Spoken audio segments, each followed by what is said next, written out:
सरकार लाई है विद्यार्थियों के लिए डिजिटल लाइब्रेरी। बच्चों के उज्जवल भविष्य के लिए बिहार सरकार है सदा अग्रसर और तैयार। कक्षा 1 से कक्षा 12 तक की सभी पाठ्य पुस्तक पूरक सामग्री एवं वीडियो अब शिक्षा विभाग बिहार सरकार द्वारा विकसित पोर्टल पर है उपलब्ध। अध्ययन सामग्री देखने के लिए BEPCLOTS.bihar.gov.in पर विजिट करें अथवा एंड्रॉइड मोबाइल पर गूगल प्ले स्टोर से E-LOTS ऐप डाउनलोड करें। शिक्षकों, अभिभावकों एवं बच्चों से अनुरोध है कि इस ई-लाइब्रेरी का अधिक से अधिक लाभ उठाएं और अपनी पढ़ाई जारी रखें। हेलो बच्चों, कैसे हो आप सब? आशा करता हूँ कि आपको जो ये घर पर आपके विद्यालय का अनुभव मिल रहा है, आप उसे बहुत एंजॉय कर रहे होंगे और एंजॉयमेंट के साथ साथ आपकी पढ़ाई भी हो रही होगी। आप सभी ने अपना कॉपी और कलम तो ले ही लिया होगा, तो आइए देखते हैं आज के एपिसोड में हम क्या पढ़ेंगे। हम कक्षा 11 से शुरू करते हुए केमिस्ट्री में तत्वों का वर्गीकरण एवं गुणधर्मों में आवर्तता के बारे में जानेंगे और फिजिक्स में मोशन इन प्लेन के बारे में जानेंगे। उसके बाद बच्चों हम कक्षा 12 की पढ़ाई शुरू करते हुए केमिस्ट्री में वैद्युत रसायन के बारे में जानेंगे और फिजिक्स में करंट इलेक्ट्रिसिटी को पढ़ेंगे। चलिए शुरू करते हैं आज का एपिसोड।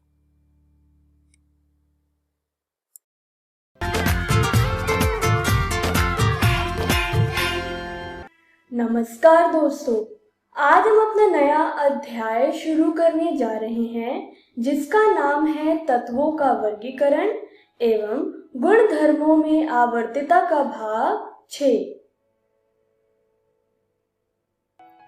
तो चलिए देखते हैं कि इस वीडियो में हम क्या पढ़ने वाले हैं। इस वीडियो में हम परमाणु त्रिज्या की प्रवृत्ति के बारे में पढ़ेंगे। चलिए शुरू करते हैं आज का विषय जो है परमाणु त्रिज्या की प्रवृत्ति। हमने पिछली वीडियोस में आधुनिक आवर्त सारणी के बारे में पढ़ा था। तत्वों को उनके गुणधर्मों के आधार पर हमने इस आवर्त सारणी में रखा था। आवर्त सारणी में कुछ प्रवृत्ति यानी ट्रेंड्स पाए गए। आज के इस वीडियो में हम उनमें से एक ट्रेंड की बात करेंगे जो कि परमाणु त्रिज्या यानी एटॉमिक रेडियस में पाई गई। आइए पहले जानते हैं परमाणु त्रिज्या के बारे में। किसी परमाणु के नाभिक के केंद्र और बाह्य इलेक्ट्रॉनिक कोश के बीच की दूरी को परमाणु त्रिज्या यानी एटॉमिक रेडियस कहते हैं।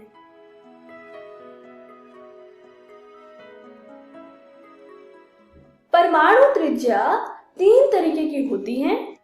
पहली त्रिज्या है सहसंयोजक त्रिज्या, जिसे इंग्लिश में हम कोवेलेंट रेडियस भी कहते हैं। दूसरी है धात्विक त्रिज्या, जिसे इंग्लिश में हम मेटालिक रेडियस कहते हैं। और तीसरी है वैन डर वाल त्रिज्या, जिसे इंग्लिश में हम वैन डर वाल रेडियस कहते हैं। आज की इस वीडियो में हम इन तीनों त्रिज्या के बारे में विस्तार से पढ़ेंगे। सहसंयोजक त्रिज्या यानी कोवेलेंट रेडियस अधातु यानी नॉन मेटल में पाई जाती है। धात्विक त्रिज्या यानी मेटालिक रेडियस धातु यानी मेटल में पाई जाती है। और वैन डर वाल त्रिज्या यानी वैन डर वाल रेडियस अक्रिय गैस यानी इनर्ट गैस या नोबल गैसेस में पाई जाती है। आइए बात करते हैं हमारी पहली त्रिज्या की जो है सहसंयोजक त्रिज्या यानी कोवेलेंट रेडियस। दो परमाणुओं के बीच की दूरी जब वह एक सहसंयोजक अणु में एक ही बंधन में बंधे होते हैं उसे सहसंयोजक त्रिज्या कहते हैं। स्क्रीन पर आप एक चित्र देख पा रहे होंगे। यह चित्र एक अणु की है जो कि सहसंयोजक बॉन्ड में बंधे होते हैं। इसमें आप सहसंयोजक त्रिज्या को देख पा रहे होंगे। सहसंयोजक त्रिज्या को जानने के बाद आइए अब बात करते हैं धात्विक त्रिज्या यानी मेटालिक रेडियस की।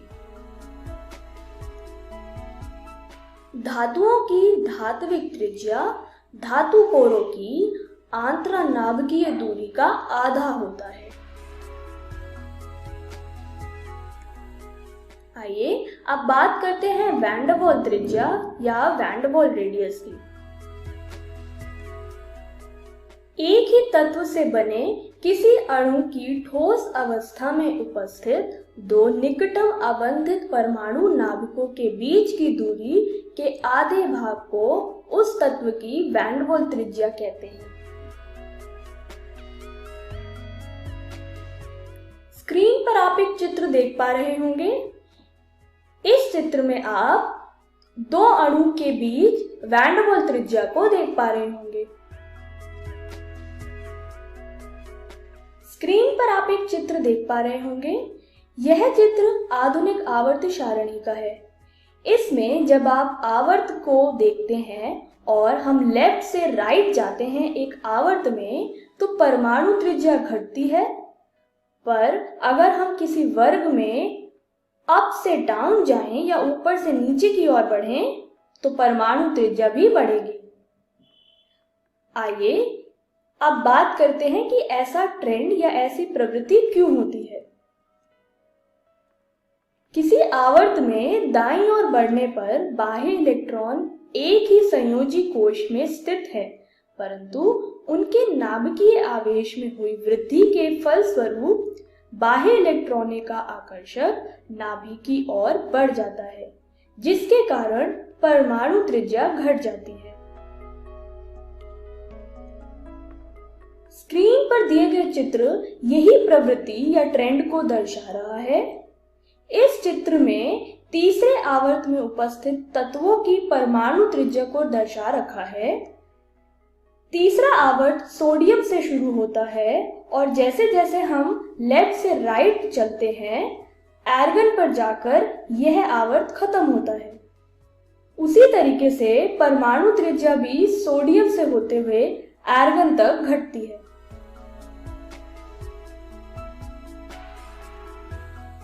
आवर्त सारणी में वर्गों में परमाणु क्रमांक के साथ साथ परमाणु त्रिज्याओं में भी नियमित रूप से वृद्धि होती है।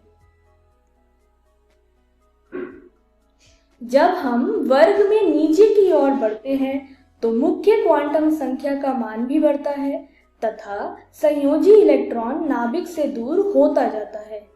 इसीलिए आंतरिक ऊर्जा स्तर इलेक्ट्रॉनों से भरे होते हैं, जो कवच के रूप में बाह्य इलेक्ट्रॉनों पर नाभिक का आकर्षण कम कर देते हैं।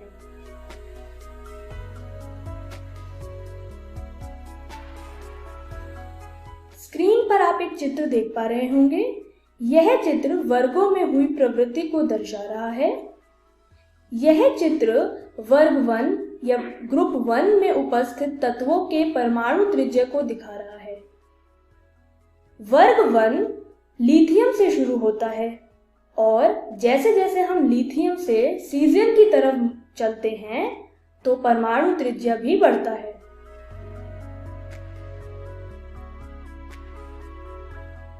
परमाणु त्रिज्या का एक महत्वपूर्ण पार्ट है आयनी त्रिज्या यानी आयनिक रेडियस।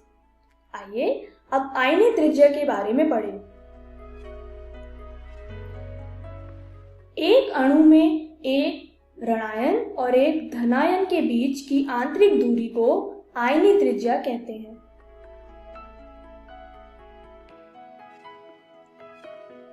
स्क्रीन पर आप एक चित्र देख पा रहे होंगे। इस चित्र में आयनिक रेडियस या आयनी त्रिज्या को दर्शा रहा है। आइए इसे अब हम विस्तार से पढ़ें। कोई आयन दो प्रकार का होता है, एक होता है ऋणायन और एक होता है धनायन। एक परमाणु में एक इलेक्ट्रॉन को हटाने पर परिणाम स्वरूप धनायन या कैटायन का निर्माण होता है। स्क्रीन पर दिया गया चित्र धनायन के बनने को दर्शा रहा है।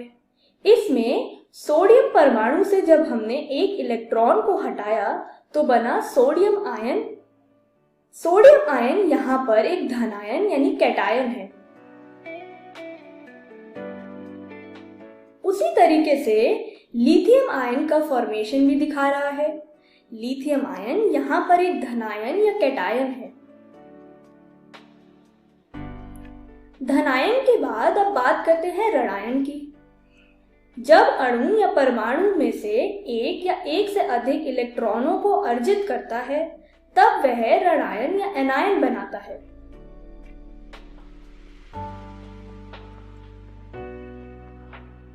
स्क्रीन पर दिया गया चित्र ऋणायन के बनने को दर्शा रहा है। जब फ्लोरीन एटम एक इलेक्ट्रॉन को लेता है तो फ्लोराइड आयन बनाता है। फ्लोराइड आयन यहाँ पर ऋणायन यानी एनायन है। स्क्रीन पर आप एक टेबल देख पा रहे होंगे। इस टेबल में धनायन यानी कैटायन और ऋणायन यानी एनायन के बीच के डिफरेंसेस को दिखा रहा है। इसे आप अपनी कॉपी में लिख सकते हैं।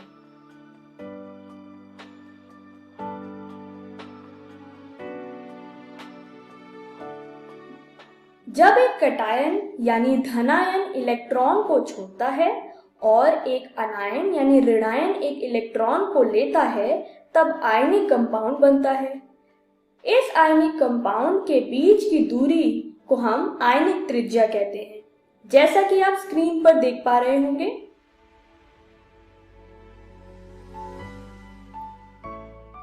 धनायन का आकार जनक परमाणु से छोटा होता है क्योंकि इनमें इलेक्ट्रॉनों की संख्या कम होती है, जबकि नाभिकीय आवेश जनक परमाणु जैसा ही होता है।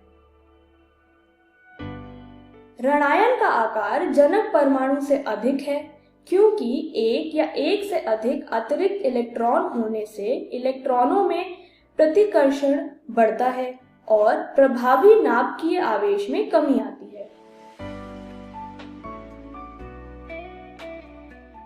आइए अब बात करते हैं सम इलेक्ट्रॉनिक स्पीशीज यानी आइसोइलेक्ट्रॉनिक स्पीशीज के बारे में। जिन परमाणुओं तथा आयनों में इलेक्ट्रॉनों की संख्या समान होती है वह सम इलेक्ट्रॉनिक स्पीशीज कहलाते हैं। सम इलेक्ट्रॉनिक स्पीशीज को हम इंग्लिश में आइसोइलेक्ट्रॉनिक स्पीशीज कहते हैं।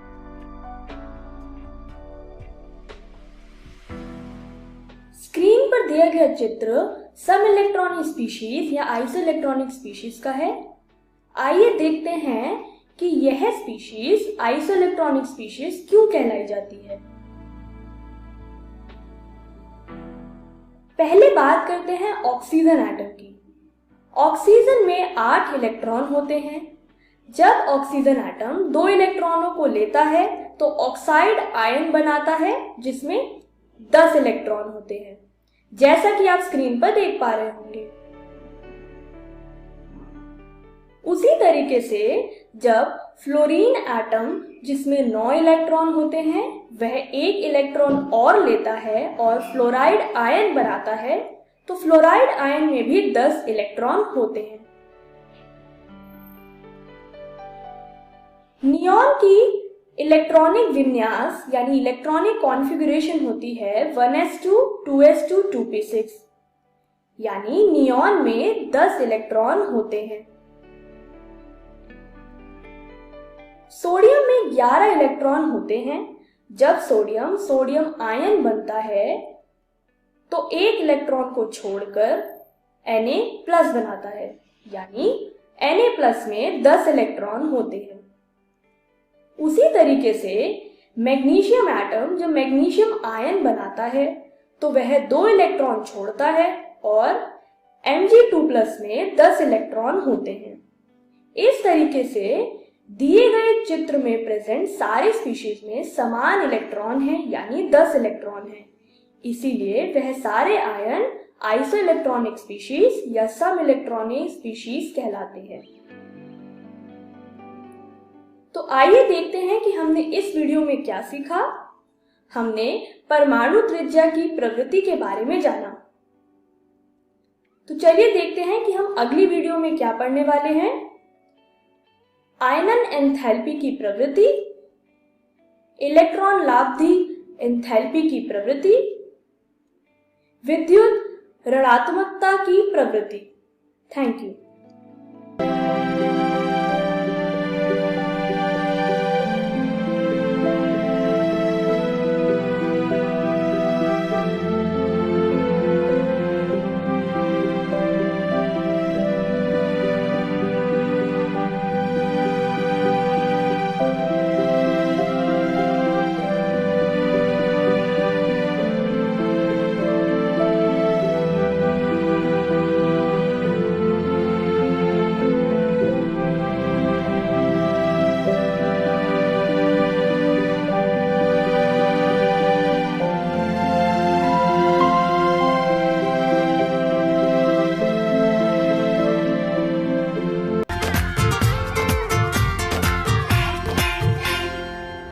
नमस्कार दोस्तों, आज हम पढ़ने जा रहे हैं कक्षा 11वीं के भौतिकी का अध्याय समतल में गति भाग 4।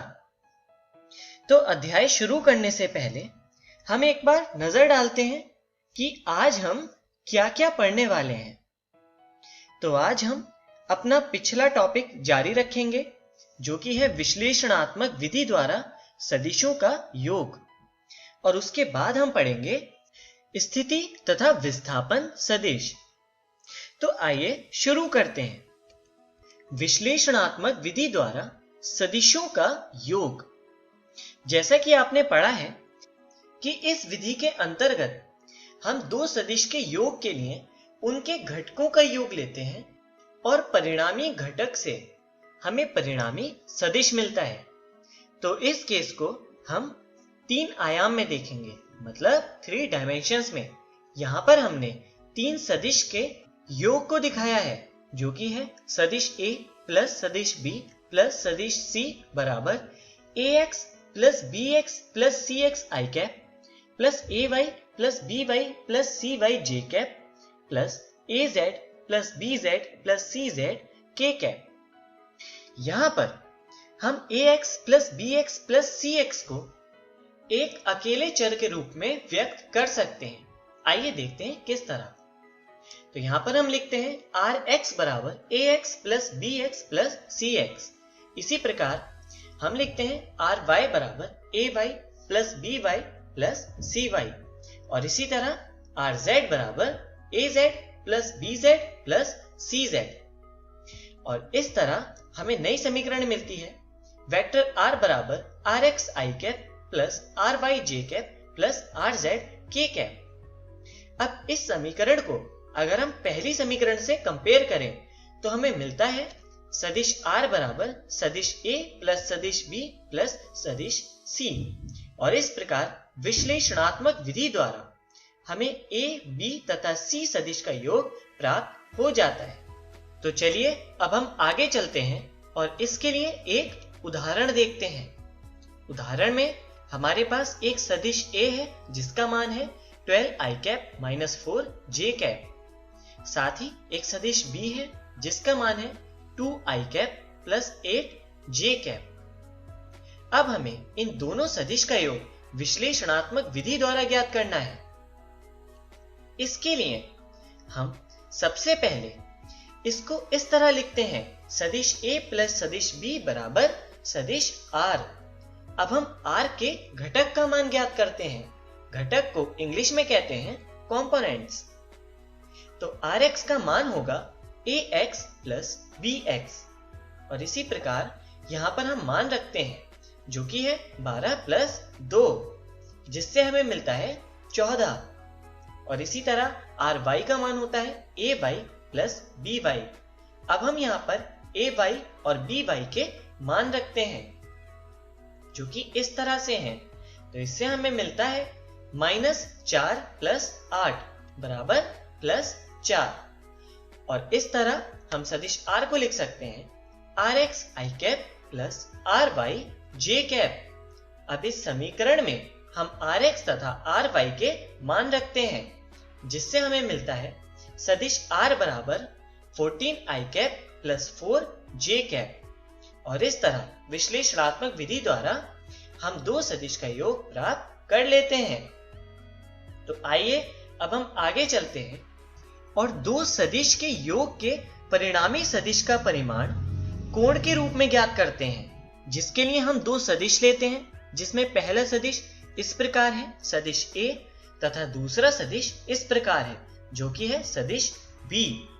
अब इन दोनों सदिश का प्रयोग करके हम यहाँ समांतर चतुर्भुज का निर्माण करते हैं जो कि इस तरह से होता है।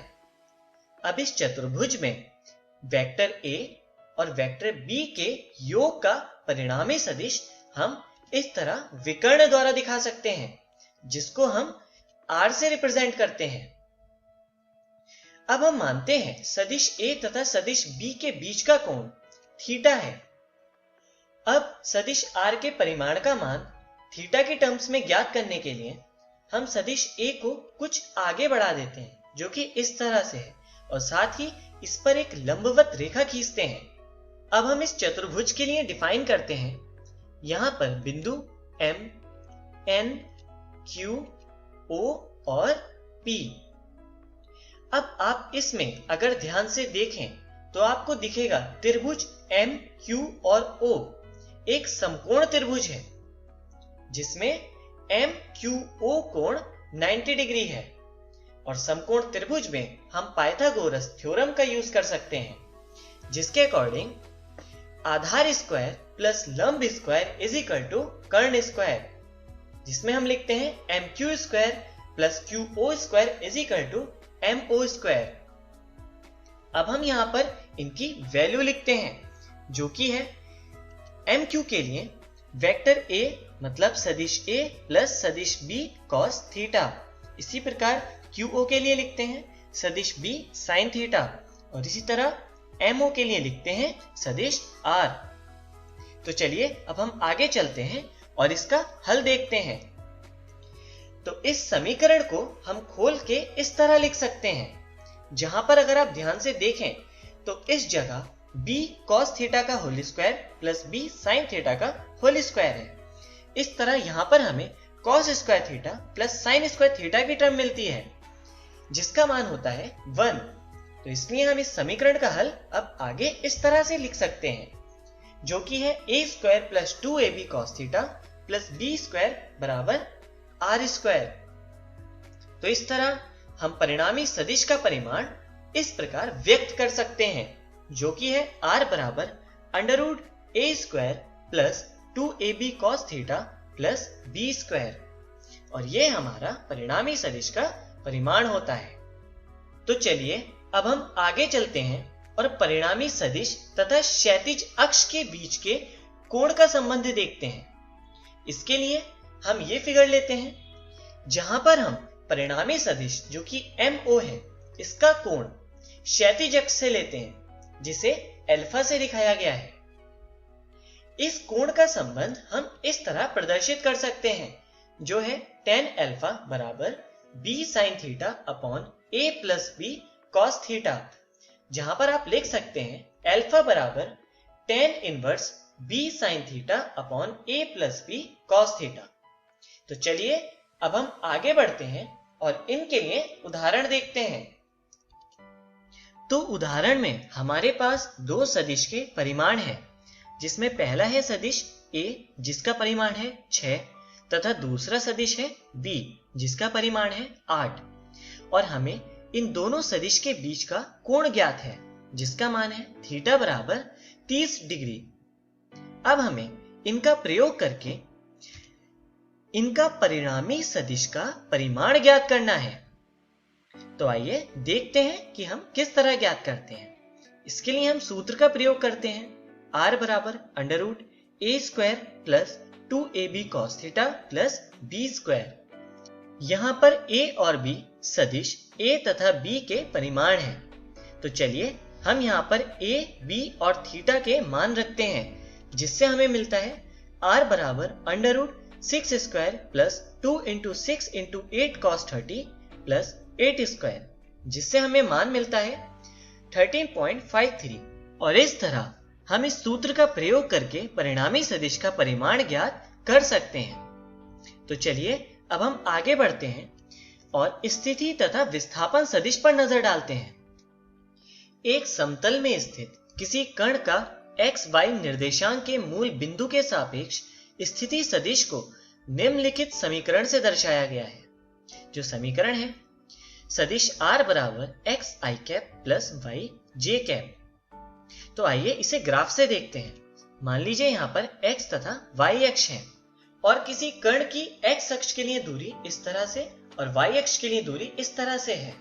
अब कण की स्थिति ज्ञात करने के लिए हम इन दोनों रेखाओं को विस्थापित करते हैं, जिससे हमें अंतिम बिंदु इस तरह से मिलता है, और यही बिंदु हमारा स्थिति को दर्शाता है, जिसे हमने लाल रंग के वेक्टर से दिखाया है।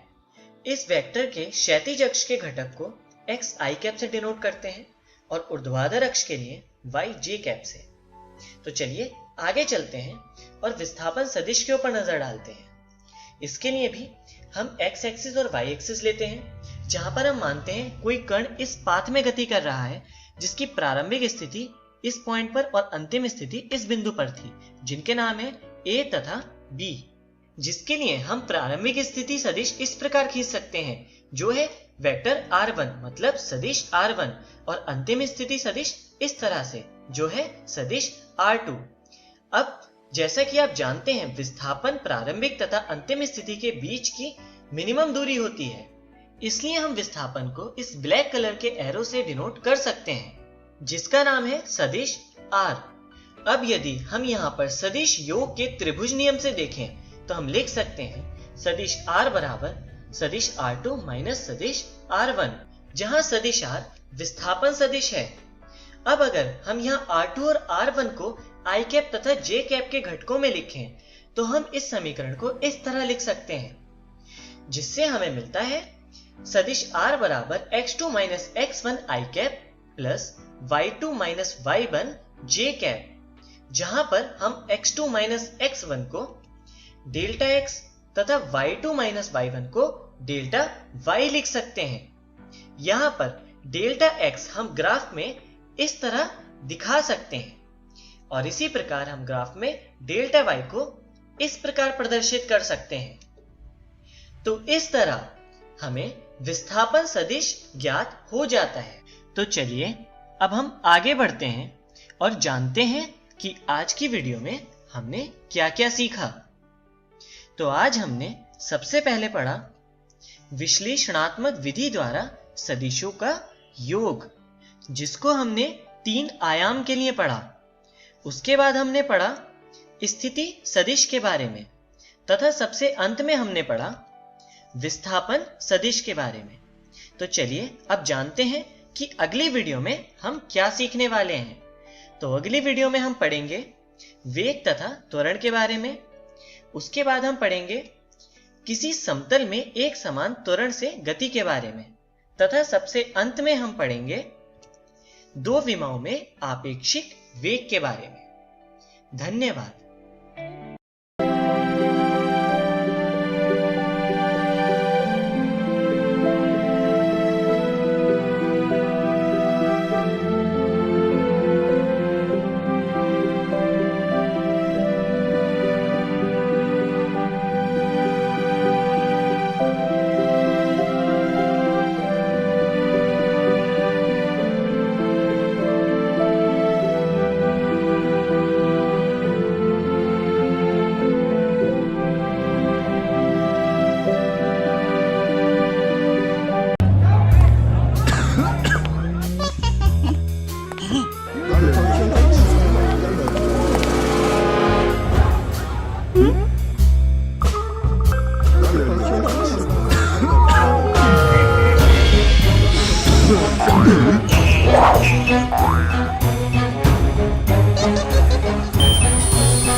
नमस्कार दोस्तों, हाल ही में हमने रसायन विज्ञान का तीसरा अध्याय वैद्युत रसायन खत्म किया है।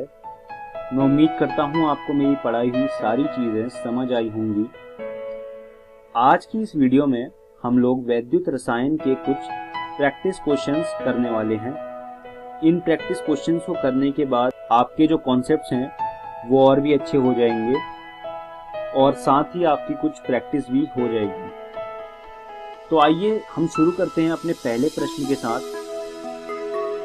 कैथोड और एनोड क्या है और उनका प्रतीक गुण। मैंने ये आपको अपनी वीडियोस में भी बताया था कि किसी भी एक वैद्युत रासायनिक सेल में एनोड और कैथोड होता है। तो अब आपको इसका उत्तर देना है। तो इसका सही उत्तर है, जिस इलेक्ट्रोड पर ऑक्सीकरण होता है वह एनोड है और जिस पर अपचयन होता है वह कैथोड है। ये बात मैंने आपको वीडियो में भी बताई थी कि जिस इलेक्ट्रोड पर ऑक्सीकरण होगा, इंग्लिश में इसे कहते हैं ऑक्सीडेशन। ऑक्सीकरण को अंग्रेजी में ऑक्सीडेशन कहते हैं। तो जिस इलेक्ट्रोड पर ऑक्सीकरण होता है वह एनोड है और जिस पर अपचयन होता है, अपचयन को अंग्रेजी में रिडक्शन कहते हैं, तो जिस इलेक्ट्रोड पर अपचयन होता है उसे कैथोड कहते हैं। अब एनोड और कैथोड का प्रतीक क्या है। वैद्युत रासायनिक सेल में एनोड इलेक्ट्रोड नकारात्मक टर्मिनल के रूप में कार्य करता है, उसके ऊपर माइनस साइन लिखा होगा, और कैथोड इलेक्ट्रोड सकारात्मक टर्मिनल के रूप में काम करता है, कैथोड इलेक्ट्रोड के ऊपर पॉजिटिव साइन लिखा होगा। तो ये होते हैं कैथोड और एनोड और उनके प्रतीक। आइए अब अगले प्रश्न की ओर बढ़ते हैं। कोलराउश नियम को लिखें। जैसा कि मैंने आपको बताया था कि ये बहुत ही महत्वपूर्ण नियम है, इसे याद भी करना है आपको। तो देखते हैं इस प्रश्न का उत्तर क्या है। कोलराउश नियम कहता है कि एक विद्युत अपघटय की सीमांत मोलर चालकता को उसके धनायन और ऋणायन के अलग अलग योगदान के योग के बराबर निरूपित किया जाता है। अगर हम उसको मैथमेटिकल भाषा में लिखें या फिर समीकरण के अंदाज में लिखें तो वो कुछ ऐसा बनेगा। आप देख सकते हैं यहाँ पर lambda am not of NaCl, जो कि सीमांत मोलर चालकता है NaCl की, वो बराबर है lambda naught Na plus lambda naught Cl minus के। तो ये होता है कोलराउश नियम। आप इस प्रश्न के उत्तर को भी नोट कर लीजिए अपनी कॉपियों में। अब आइए बढ़ते हैं अगले प्रश्न की ओर। सीमांत मोलर चालकता क्या होती है। जब सांद्रता शून्य की ओर पहुंचने लगती है तो मोलर चालकता सीमांत मोलर चालकता कहलाती है। ये चीज का ग्राफ भी बनवाया था मैंने आपको वीडियो में, तो आप अगर उसे देख रहे हैं तो आपको और ज़्यादा मदद मिलेगी, क्योंकि ये जो परिभाषा है ये उस ग्राफ से काफ़ी मिलती जुलती है, उससे आपको काफ़ी मदद मिलेगी। जो सीमांत मोलर चालकता होती है उसका जो चिन्ह होता है वो लैम्डा नॉट m होता है, जो कि आपके सामने स्क्रीन पर है। तो आप इस प्रश्न के उत्तर को भी अपनी कॉपियों में लिख लीजिए। अब आगे बढ़ते हैं। संक्षारण क्या होता है। यह एक वैद्युत रासायनिक प्रक्रिया है जिसमें धातु ऑक्साइड, हाइड्रोक्साइड या कार्बोनेट बनने के लिए पानी और हवा की उपस्थिति में इलेक्ट्रॉनों के नुकसान से ऑक्सीकरण करता है। संक्षारण में हमेशा जो धातु है उसका ऑक्सीकरण होता है और संक्षारण के लिए पानी और हवा का मौजूद होना जरूरी होता है। संक्षारण हम लोग अपनी आम जिंदगी में देख सकते हैं। सबसे आम उदाहरण जो संक्षारण का है वो है लोहे में जंग लगना।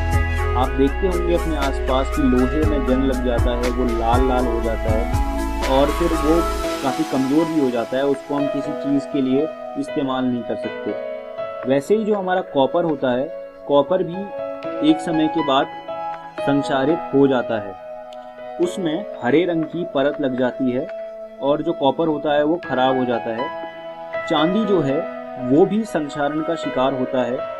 चांदी में एक काले कलर की एक परत लग जाती है और उस परत के लगने के कारण वो काफ़ी भद्दा दिखता है। ऐसे धातु जिनमें जंग नहीं लगता या फिर जिनमें संक्षारण नहीं होता, ऐसे धातुओं को हम कुछ खास कामों के लिए इस्तेमाल करते हैं, जैसे जेवर बनाना या फिर अन्य और चीज़ें। तो ये होता है संक्षारण। आप इस पूरे उत्तर को अपनी कॉपियों में लिख लीजिए। पांचवें प्रश्न की ओर चलते हैं। एक विलयन की चालकता कैसे निर्धारित की जाती है। ये एक कॉन्सेप्चुअल क्वेश्चन है। आइए देखते हैं इसका क्या उत्तर है। विलयन को चालकता सेल में भर दिया जाता है और फिर सेल को व्हीटस्टोन पुल में जोड़ा जाता है और उस पर एक बैटरी लगा दी जाती है। व्हीटस्टोन पुल आप अपनी भौतिकी में तीसरे पार्ट में पढ़ेंगे, तो मैं यहाँ उसके बारे में ज़्यादा नहीं बताऊंगा, आपको वहीं से पढ़ना होगा। तो जब आप व्हीटस्टोन पुल में अपने चालकता सेल को लगा देंगे तो जो हमारा व्हीटस्टोन पुल होता है उसकी एक खास प्रॉपर्टी होती है कि जब वो संतुलित होता है तो हम उससे प्रतिरोध निकाल सकते हैं। वही चीज़ मैंने उत्तर में भी लिखी है। तब हम समाधान के प्रतिरोध को निर्धारित करने के लिए संतुलित पुल के सूत्र का उपयोग करते हैं। तो जो संतुलित पुल का सूत्र होता है उसका उपयोग करते हैं। फिर हम प्रतिरोध की मदद से विलयन, जो कि चालकता सेल में भरा हुआ है, उसकी चालकता निकालते हैं। तो ये तरीका होता है जिससे हम एक विलयन की चालकता को निर्धारित करते हैं। तो मैं उम्मीद करता हूँ आपको सारे प्रश्न और उनके उत्तर समझ आए होंगे, और मैं ये भी आपसे उम्मीद करता हूँ कि आपने ये सारे उत्तर अपनी कॉपियों में लिख लिए होंगे। आप ऐसे ही कुछ प्रश्नों को अपनी एनसीईआरटी से हल करिए और साथ ही कुछ अन्य किताबों से भी प्रश्नों को हल करिए। तो धन्यवाद दोस्तों।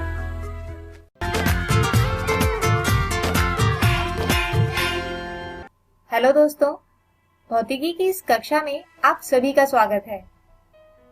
आइए आज हम शुरू करते हैं हमारे तीसरे अध्याय विद्युत धारा का छठा भाग। दोस्तों, हमारे आज के इस वीडियो में हम किरचॉफ नियम के कुछ अनुप्रयोग देखेंगे, जिनमें सबसे पहले हम व्हीटस्टोन सेतु के बारे में जानेंगे। इसके बाद समझेंगे मीटर सेतु और उसके बाद देखेंगे पोटेंशियोमीटर या विभव मापी को, उसका सिद्धांत तथा कार्य। तो आइए शुरू करते हैं अपने पहले विषय व्हीटस्टोन सेतु को। दोस्तों, यहाँ पर एक विद्युत परिपथ दर्शाया गया है। इसी प्रकार के परिपथ को कहा जाता है व्हीटस्टोन सेतु। यहाँ इस परिपथ में 4 प्रतिरोध R1, R2, R3 तथा R4 हैं और ये परिपथ एक दूसरे से श्रेणी क्रम में जुड़े हुए हैं और इसी पूरे परिपथ में विभवांतर V एक बैटरी द्वारा दिया गया है। इसके अतिरिक्त प्रतिरोध R1, R3 तथा R2, R4 की संधियों के बीच एक गैल्वेनोमीटर G जोड़ा जाता है। अब मान लीजिए कि परिपथ में I धारा का प्रवाह होता है।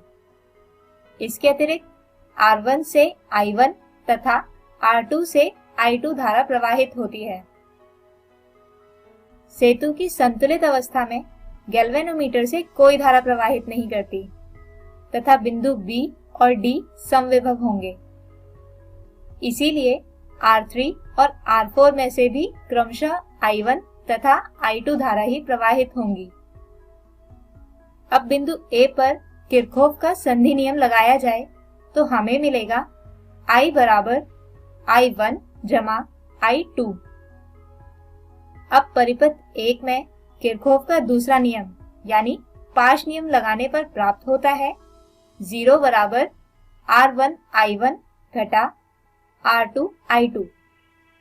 या इसे लिख सकते हैं R1 I1 बराबर R2 I2। इसी प्रकार परिपथ 2 के लिए पाश नियम द्वारा प्राप्त होता है R3 I1 बराबर R4 I2। अब जैसा कि हमें दोनों परिपथों में किरचॉफ का पाश नियम लगाने से प्राप्त हुआ कि R1 I1 बराबर है R2 I2 और R3 I1 बराबर है R4 I2 के, जिसे हल करने पर मिलता है I1 बटे I2 बराबर R2 बटे R1 तथा I1 बटे I2 बराबर R3 बटे R4। दोस्तों, दोनों ही समीकरणों के बाईं ओर समान राशि है, जिसके कारण हम लिख सकते हैं कि R2 बटे R1 बराबर R3 बटे R4। यही संतुलित सेतु के लिए अभीष्ट शर्त है। यदि इनमें से किन्हीं 3 प्रतिरोधों का मान ज्ञात हो तो चौथे अज्ञात प्रतिरोध का मान इस समीकरण से निकाला जा सकता है। आइए अब बात करते हैं हमारे आज के दूसरे विषय मीटर सेतु की। दोस्तों, ये कुछ ऐसा दिखाई पड़ता है। इसमें परिपथ को पूरा करने के लिए दो भाग खुले रहते हैं, जिनमें से एक के बीच कोई एक अज्ञात प्रतिरोध तथा दूसरे के बीच एक ज्ञात प्रतिरोध लगाया जाता है। अब अगर आप यहाँ ध्यान से देखें तो आप पाएंगे कि इस उपकरण में 1 मीटर लंबा तार लगा होता है, जिसके साथ साथ 1 मीटर पैमाना भी लगा होता है। दोस्तों, इस उपकरण को मीटर सेतु के अतिरिक्त स्लाइड वायर ब्रिज के नाम से भी जाना जाता है। और यदि इसके सिद्धांत की बात करें तो यह संतुलित व्हीटस्टोन सेतु के सिद्धांत पर आधारित होता है, यानी P/Q बराबर R/X। दोस्तों, इसका उपयोग मुख्यतः दो रूप से किया जाता है, जो कुछ इस प्रकार हैं। पहला, एक अज्ञात प्रतिरोध को मापने के लिए, और दूसरा दो अज्ञात प्रतिरोधों की तुलना करने के लिए। आइए अब समझते हैं कि इससे एक अज्ञात प्रतिरोध किस प्रकार प्राप्त किया जाता है।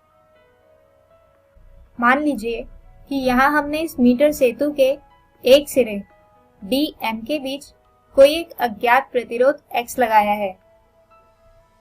इसके अतिरिक्त मान लेते हैं कि यह तभी संतुलित होता है जब कुंजी बिंदु B पर आती है, यानी यह तार AB जिसे प्रतिरोध P से दर्शाया गया है, वह तार AB की लंबाई L के आनुपातिक होगा, जबकि दूसरा भाग जिसे G से दर्शाया गया है, वह तार की बची हुई लंबाई यानी 100 घटा L के आनुपातिक होगा। अब जैसा कि हम एक संतुलित व्हीटस्टोन सेतु के लिए जानते हैं कि इसके प्रतिरोधों का अनुपात समान रहता है, यानी P/Q बराबर L/100 घटा L, जो बराबर होगा R/X के, जिसे हल करने पर X आता है R/100 घटा L/L। अब ठीक इसी प्रकार हम किन्हीं दो अज्ञात प्रतिरोधों की तुलना करने के लिए हम पहले DM के बीच X प्रतिरोध लगा देते हैं, जिसका मान हमने अभी थोड़ी देर पहले ही प्राप्त किया था, और जो था R/100 घटा L1/L1। अब यदि हम DM के बीच कोई अन्य प्रतिरोध Y लगा दें और जिसका संतुलन बिंदु तार के प्रारंभिक बिंदु A से L2 दूरी पर है, तो उसका मान लिखा जा सकता है Y बराबर R/100 घटा L2/L2। दोस्तों, अब दोनों समीकरणों को एक दूसरे से भाग देने पर प्राप्त होता है X/Y बराबर R/100 घटा L1/L1 गुणा L2/R/100 घटा L2, और जिसे हल करने पर X/Y आता है L2/L1 गुणा 100 घटा L1/100 घटा L2। आइए अब बात करते हैं अगले विषय यानी पोटेंशियोमीटर या विभव मापी की। दोस्तों, यहाँ चित्र में एक विभव मापी दर्शाई गई है, जो इस सिद्धांत पर कार्य करती है कि किसी तार के सिरों पर विभवांतर उस तार की लंबाई के समानुपाती होता है। चलिए इसे समझते हैं। यहाँ पर पोटेंशियोमीटर का एक विद्युत परिपथ दर्शाया गया है। अब ओम के नियम के अनुसार V बराबर होता है I गुणा R के, और जैसा कि आपको याद ही होगा कि R बराबर होता है रो L/A के, तो यदि R का मान हम पिछले समीकरण में रखें तो इससे प्राप्त होता है V बराबर I गुणा रो L/A, या इसे लिख सकते हैं रो I/A गुणा L। अब क्योंकि परिपथ में धारा नियत है तथा रो और A भी अचर राशि है, तो इस पूरे व्यंजक को K द्वारा दर्शाया जा सकता है, जिससे V बराबर होगा K गुणा L के। या इसे लिख सकते हैं कि V तथा L समानुपाती होंगे। चलिए दोस्तों, अब समझते हैं कि दो प्राथमिक सेलों के विद्युत वाहक बलों की तुलना किस प्रकार की जाती है। तो यहाँ इस परिपथ में परिपथ 1 के लिए यदि देखें तो E1 बराबर होगा K गुणा L1 के, जिससे मिलता है कि E1 बटे L1 बराबर K। अब ठीक इसी प्रकार परिपथ 2 के लिए यदि लिखा जाए तो E2 बराबर होगा K गुणा L2 के और E2 बटे L2 बराबर होगा K के। अब दोनों समीकरणों की तुलना की जाए तो प्राप्त होता है कि E1 बटे L1 बराबर है E2 बटे L2 के, या इसे लिख सकते हैं कि E1 बटे E2 बराबर L1 बटे L2। यानी यदि किन्हीं दो सेलों की तुलना तार की लंबाई ज्ञात कर की जा सकती है। तो दोस्तों, हम उम्मीद करते हैं कि आपको आज का ये वीडियो समझ आया होगा। हमारे आज के इस वीडियो में हमने समझा किरचॉफ नियम के अनुप्रयोगों को, जिसमें सबसे पहले था व्हीटस्टोन सेतु, इसके बाद समझा मीटर सेतु और अंत में पोटेंशियोमीटर या विभव मापी को। इसी के साथ हम खत्म करते हैं हमारा ये तीसरा अध्याय विद्युत धारा को। अगले वीडियो में हम बात करेंगे एक नए अध्याय, अध्याय 4 गतिमान आवेश तथा चुंबकत्व को। तब तक के लिए good bye.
Dari COVID ke dalam ini dia kata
सरकार लाई है विद्यार्थियों के लिए डिजिटल लाइब्रेरी। बच्चों के उज्जवल भविष्य के लिए बिहार सरकार है सदा अग्रसर और तैयार। कक्षा 1 से कक्षा 12 तक की सभी पाठ्य पुस्तक पूरक सामग्री एवं वीडियो अब शिक्षा विभाग बिहार सरकार द्वारा विकसित पोर्टल पर है उपलब्ध। अध्ययन सामग्री देखने के लिए BEPCLOTS.bihar.gov.in पर विजिट करें अथवा एंड्रॉइड मोबाइल पर गूगल प्ले स्टोर से E-LOTS ऐप डाउनलोड करें। शिक्षकों, अभिभावकों एवं बच्चों से अनुरोध है कि इस ई लाइब्रेरी का अधिक से अधिक लाभ उठाएं और अपनी पढ़ाई जारी रखें।